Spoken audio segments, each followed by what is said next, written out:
In the middle of the Nevada desert, nestled among Joshua trees, is the most secretive government base in the country. All along the perimeter are warning signs saying that just stepping over the border is enough to send you to prison. And if you think no one is watching, you're wrong. At one gate is a white truck on top of a hill stationed at all times with a sniper inside, authorized to shoot you on sight if you cross that border. At this gate, there are cameras all along and they follow us as we walk. There are monitoring devices. They can hear everything we're saying. They have monitoring systems in the desert, so they know that you are coming from miles away, and they even know how much you weigh long before you get to the perimeter. The roads to get here are 15 plus miles of dirt, with no cell service and no highway patrol. And I came here yesterday on a tour. I put a pin on Google Maps and it didn't save, it didn't hold. It doesn't work anymore. Like I said, this base is incredibly secretive. But first, let me show you how we got here. Because of the freaky things I just explained, I won't be going alone. I'll be joined by another YouTuber, Try It with Tim. Now we are at the start of the Extraterrestrial Highway, where it all begins. We're already hearing crazy stuff, hearing fighter jets or whatever they are, and we can't tell what they are. It's pretty cool. The closer we got to Area 51, the more weird things started happening. For instance, my GoPro footage. All of the footage kept freezing. Look at that! You put your kickstand right on a rock. Smart. I did not. Now we're in front of the famous black mailbox, one of the turning points into Area 51, because you can't exactly put Area 51 on Google Maps, and even if you make a pin when you're at the gate to save for later, it doesn't work anymore. I've tried. Do you think I should write to the aliens? I'm thinking like, I want to believe. I think it's between you and the aliens. Right. I already wrote my letter. I put it in yesterday when I was on the tour. The black mailbox, just a big random mailbox in the middle of the desert. Nobody knows the origins. Nobody knows how it got here. So that's why people believe that it's the mailbox for the aliens. The original one was actually stolen about 20 feet away, or a little more than that. So this is a replacement. Oh, and look, it's actually chained down. I'm not sure quite how that works, but I'll show you the remnants of the original. Someone brought a torch and stole it. Rude. Someone has the mailbox just as decor in their living room. The original mailbox. Right there. Hey dude, are you hungry?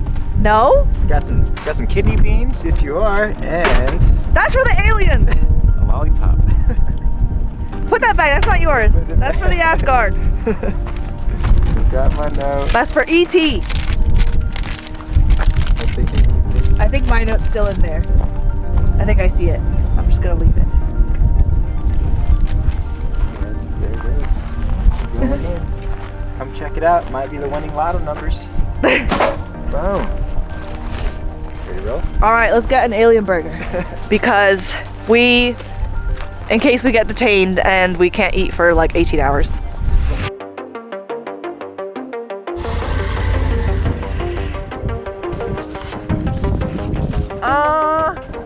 I have no idea what the hell that is. So we just got some food at the little alien cafe, you know, just in case we get abducted and don't have food for the next 18 hours.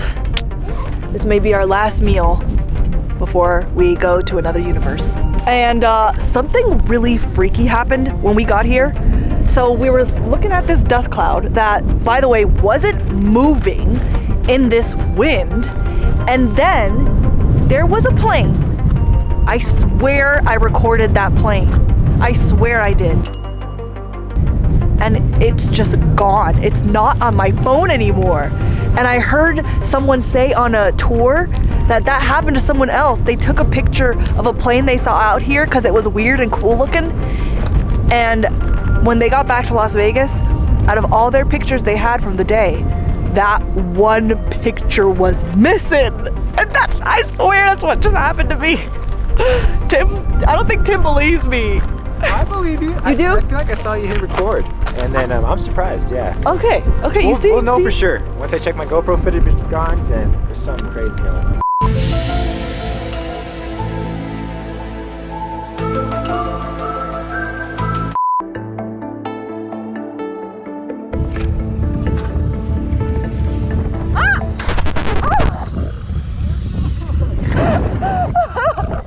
I thought I had my kickstand down. I might be able to pick it up by myself. Oh my gosh, that's so embarrassing. I swear I had my kickstand down.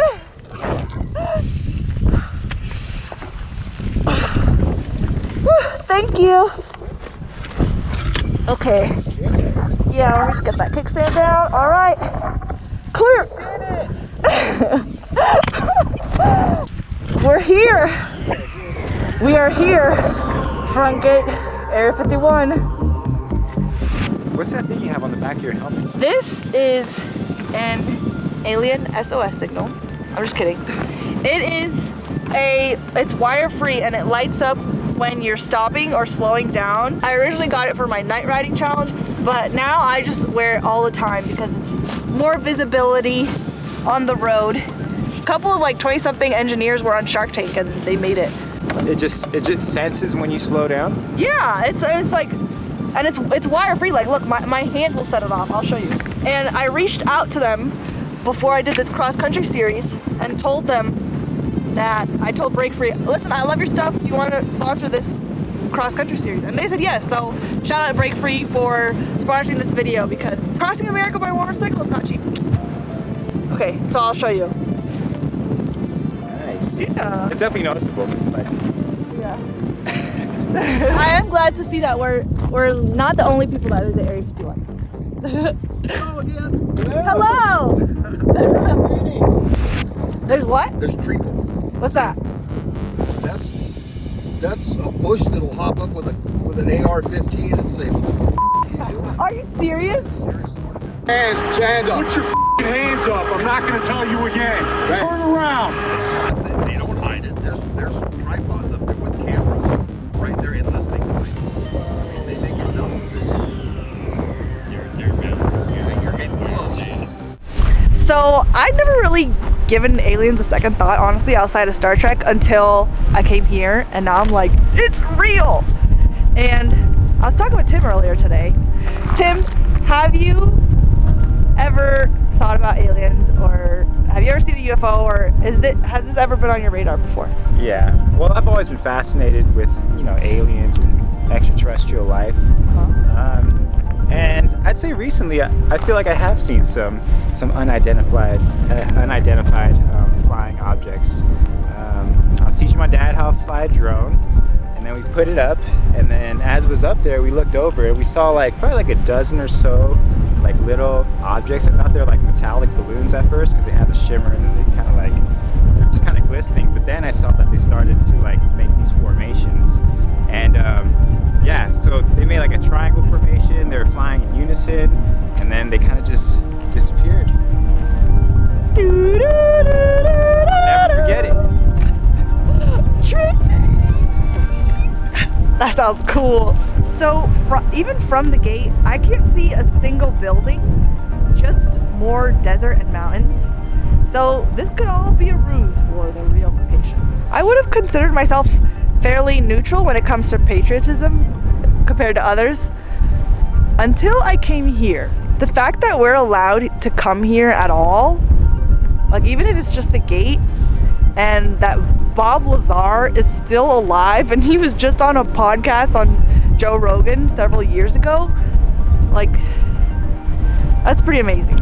I'm just really glad to live in a country that won't kill people for speaking up and allow a couple of YouTubers to come to this gate even.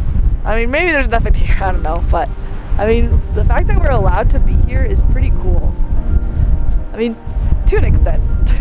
Thank you for letting us do our YouTube video here and not getting upset with us and not scaring us with the horn like you scared me yesterday. So thank you, United States government. If you think this was cool, wait until the next video in this cross-country series when we barely survive the road to an abandoned ghost mining town.